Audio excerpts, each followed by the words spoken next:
स्वागत है आपका आपके चैनल योर हेल्पिंग हैंड में।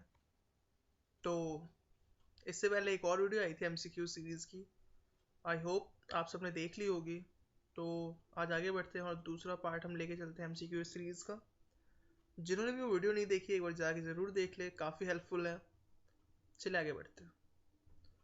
तो आज का हमारा पहला क्वेश्चन है, a communication processor that connects the similar network by providing the translation from one set of protocols to another. वो कौन सा हमारा वे है जिससे हम दो डिसिमिलर नेटवर्क्स को कनेक्ट कर सकते हैं। ब्रिज क्या करता है? ब्रिज का काम है, ये इसका भी काम है नेटवर्क्स को आपस में कनेक्ट करना, लेकिन ये सेम नेटवर्क्स को कनेक्ट करता है विद द हेल्प ऑफ लैन। लैन की हेल्प से सेम नेटवर्क्स को कनेक्ट करता है ये। तो ये हमारा नहीं हो सकता, तो ये गलत है। आगे बढ़ते हैं। गेटवे। गेटवे का काम क्या होता है? ये हमारा क्या करता है, दो डिसिमिलर नेटवर्क्स को कनेक्ट करता है। जो भी उनके प्रोटोकॉल्स हैं आपस में डिस्कशन करके वो सॉल्व करते हैं और डिसिमिलर नेटवर्क्स को ये कनेक्शन के लिए काम आता है। जो कम्युनिकेशन प्रोटोकॉल्स होते हैं, जो भी उस पर कन्वर्जेशन होती है, उसके बाद में ये कनेक्शन सक्सेसफुल हो जाता है और दो डिसिमिलर नेटवर्क्स कनेक्ट हो जाते हैं। राउटर का काम क्या होता है? ये पैकेट्स को स्टोर करता है, आगे फॉरवर्ड करता है। इसका काम होता है बस पैकेट्स को आगे पहुंचाना। और ये ब्रिज से इसलिए बेटर है क्योंकि इसके पास बेटर रूट होता है, शॉर्टर स्मार्टर रूट। मॉडेम में क्या होता है? इंटरनेट को एक्सेस करने के लिए यूज होता है, ना कि किसी कनेक्शन के लिए। तो चलिए आगे बढ़ते हैं हमारे दूसरे क्वेश्चन की तरफ। आरएस से। आरएस से होता क्या है? ये हमारे क्रिप्टोग्राफी मींस जो साइफर सिस्टम होता है। साइफर सिस्टम वो होता है जो हमारे हिडन मींस जो पासवर्ड्स वगैरह होते हैं उनको ऐसी लैंग्वेज देने का जो नॉर्मल पीपल या जो हैकर्स इजीली अंडरस्टैंड न कर पाए। जैसे अगर मुझे लिखना है कोई नाम, राम लिखना है, तो राम को मैं ऐसे लिखूंगा RM। उसके लिए कोई एक की होगा, की इस्तेमाल करके एक पैटर्न उसका क्रिएट किया जाएगा और उसको किसी अनदर वे में लिखा जाएगा, @ ऐसा कुछ करके लिखा जाएगा। वो होता है हमारा साइफर सिस्टम। ठीक है। तो इसमें पूछा गया RS से साइफर सिस्टम कैसा होता है। सिमेट्रिक होता है, क्रिप्टो सिस्टम होता है, एसिमेट्रिक होता है, ब्लॉक साइफर होता है, डिजिटल सिग्नेचर होती है। डिजिटल सिग्नेचर तो अलग चीज़ हो गई। और सिमेट्रिक में क्या होता है? एक की प्रोवाइड करना, और एसिमेट्रिक में दो की। मेन जो हम इसमें बात करते हैं RSA की। RSA होता क्या है? RSA एक ऐसा सिस्टम है, क्रिप्टो सिस्टम है, जो अभी अगर हम बात करें तो अभी सबसे ज़्यादा वर्ल्ड में यूज़ होता है क्रिप्टोग्राफी के लिए। जो मैं आपको बताया क्रिप्टोग्राफी होती क्या है। और ये एसिमेट्रिक है। क्यों? हमेशा क्रिप्टोग्राफी में कीज दी जाती है। कीज किस लिए इस्तेमाल होती हैं? उसको एनक्रिप्ट करने के लिए। डेटा को जैसे राम लिखा है तो उसको एनक्रिप्ट करते हैं हम। तो की इसलिए प्रोवाइड की जाती है ताकि जब उसको हमें डिक्रिप्ट करके दोबारा राम हमें एक्सेस पता कैसे लगेगा कि हाँ भाई वो क्या था। तो उसको डिक्रिप्ट करने के लिए की होती है। तो एक की देनी। सिमेट्रिक में क्या होता है? हमें जिसको हम ये एनक्रिप्ट करेंगे डेटा को, और जिसको हम वो डेटा देंगे उसको हमें एक सीक्रेट कोड देना पड़ता है कि हाँ भाई आपको ऐसे डिक्रिप्ट करना है।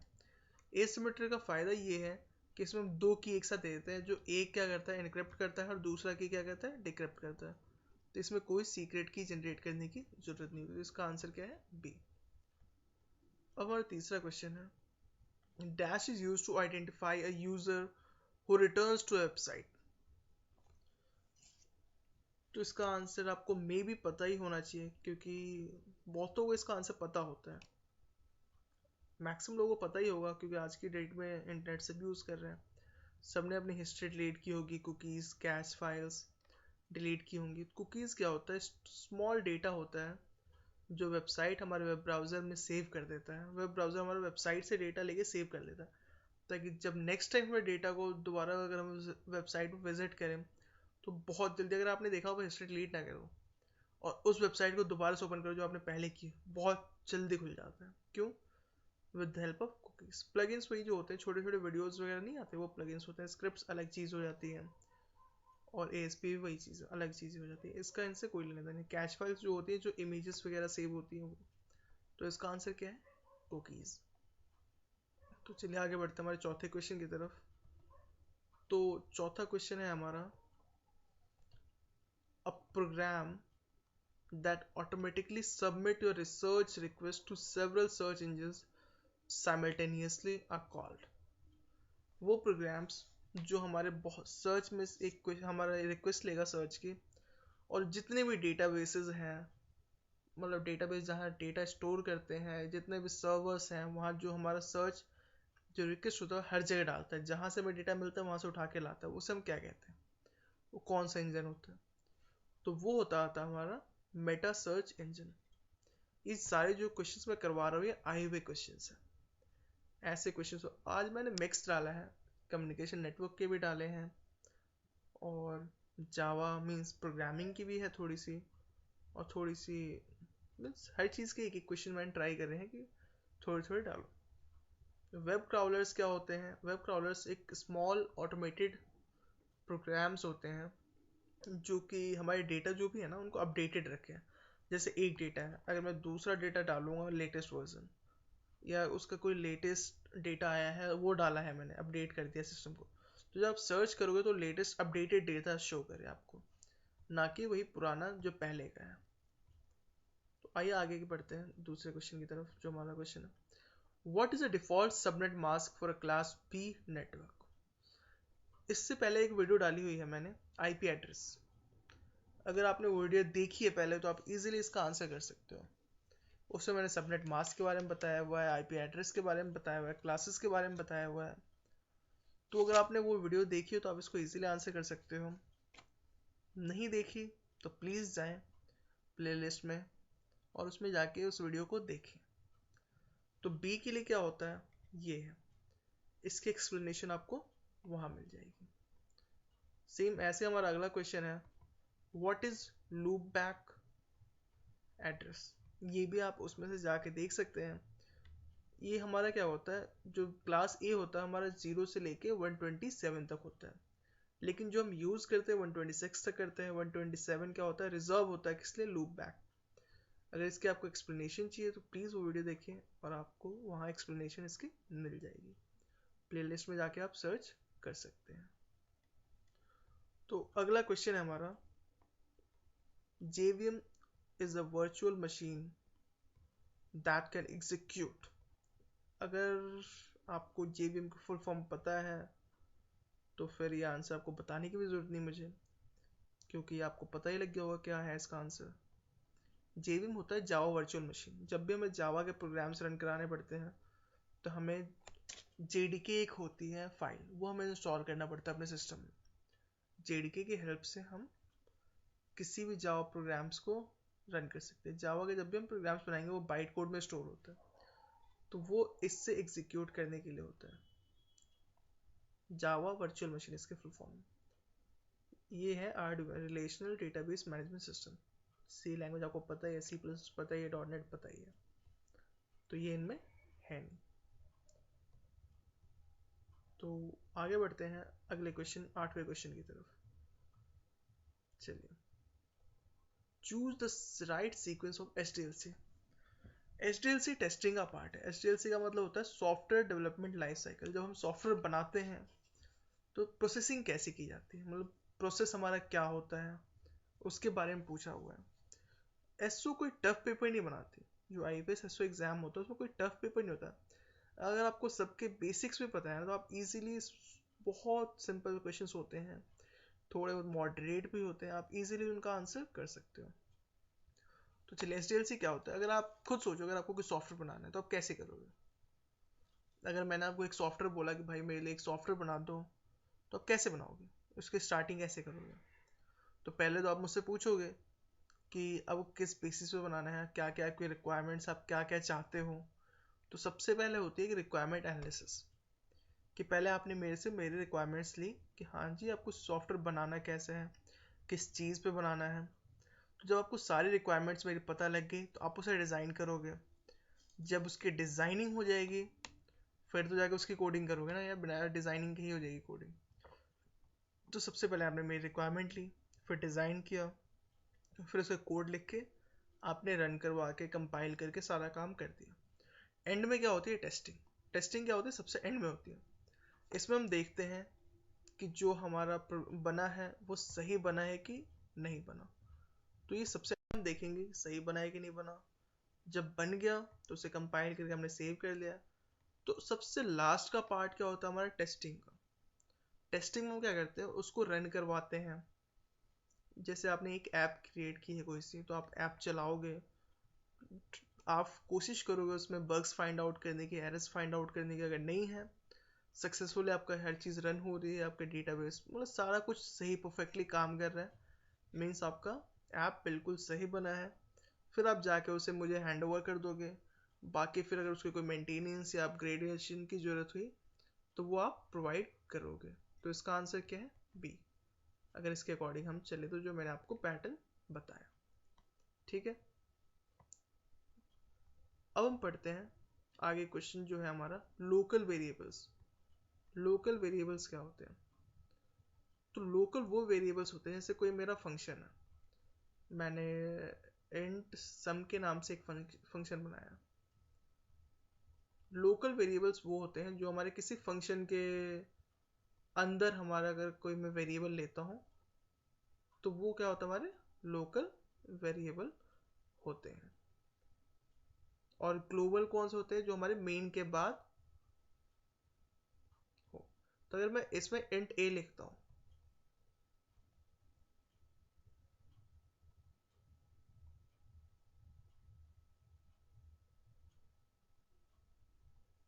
तो जो ये ए है वो बस मेरा इस लूप तक ही चलेगा, इससे बाहर मैं एक्सेस नहीं कर सकता, इसको और कहीं ले नहीं जा सकता। तो लोकल वेरिएबल्स वो वेरिएबल्स होते हैं जो हमारे एक ब्लॉक के अंदर ही चले, ना कि उसके बाहर। अगर मैंने एक फंक्शन के लिए कोई वेरिएबल लिया है तो इस फंक्शन के अंदर ही यूज होगा, बाहर हम इसे यूज नहीं कर सकते।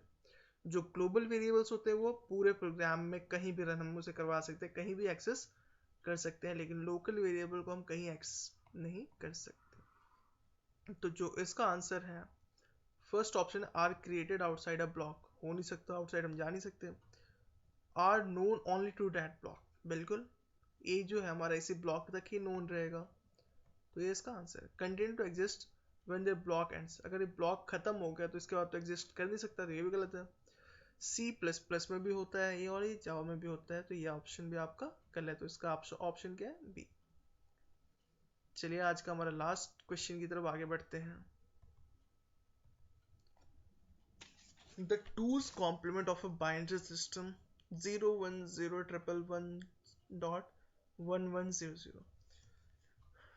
मुझे लगता है आप ये भूल गए होंगे, आपने निकालना, क्योंकि ये बहुत पहले आपने पढ़ा होगा कि टूज कॉम्प्लीमेंट निकालते कैसे, लेकिन क्वेश्चंस इसके ऊपर भी आते हैं। तो बहुत सिंपल से इसके मतलब ट्रिक बहुत सिंपल है, इजीली आप याद कर सकते हो कि जैसे आपको जो भी निकालने को दिया जाए तो इसके दो मतलब दो प्रोसेस होते हैं, स्टेप्स इसके दो हैं। पहला, कि आप जो भी आपका क्वेश्चन होगा, जो भी इसको भी हमें चेंज करना है, जिसका भी कॉम्प्लीमेंट निकालना है टूज, उसका आप इन्वर्जन करोगे। इन्वर्जन में क्या होता है, जहाँ भी आपके ज़ीरो है वहाँ वन, और जहाँ भी वन है वहाँ ज़ीरो। जैसे मैंने एग्जांपल लिया कि 1 0 1 0, इसका इन्वर्जन करना है, तो वो मेरे क्या होगा, 0 1 0 1। ये तो हमारा पहला स्टेप है। पहला स्टेप क्या है, इन्वर्जन। दूसरा स्टेप हमारा इन्वर्जन के बाद इसमें वन ऐड करने का। तो सर हम वन इसमें ऐड कैसे करते हैं, उसका प्रोसीजर, अगर कहीं भी अगर 1+1 हुआ, माइक्रो प्रोसेसर में अगर 1+1 होता है तो उसे हम एज्यूम करते हैं 10। क्या करते हैं, 10। और आपको पता ही है ऐड करना, कि जो फर्स्ट प्लेस का होता है इसे हम लिखते हैं और बाकी ये ऐड होने के लिए। जैसे इसको आप लेता हूँ मैं, इसको इसमें ऐड करना है, इसको वन ऐड करना है इसमें, इसका टूज कॉम्प्लीमेंट मैंने निकालना है। तो पहले इन्वर्जन करते हो, आंसर क्या है मेरा, 0 1 0 1। ये तो मेरा पहला प्रोसेस। अब इसमें वन ऐड करूँगा मैं, ठीक है।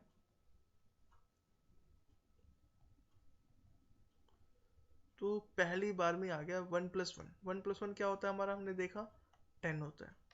तो 10 की जगह क्या आ जाएगा यहाँ पे, 0, और मेरे पास क्या रह गया, 1।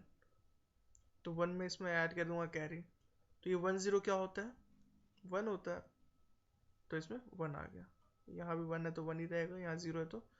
अगर यहाँ फिर से 1 आता तो 1 1 क्या होता है, अगर ये 0 की जगह 1 होता है तो 1 1 क्या होता है हमारा 10, 10 की तरह 0 हो जाता, फिर हमारी पावर बच जाती है, सॉरी कैरी बच जाती है 1।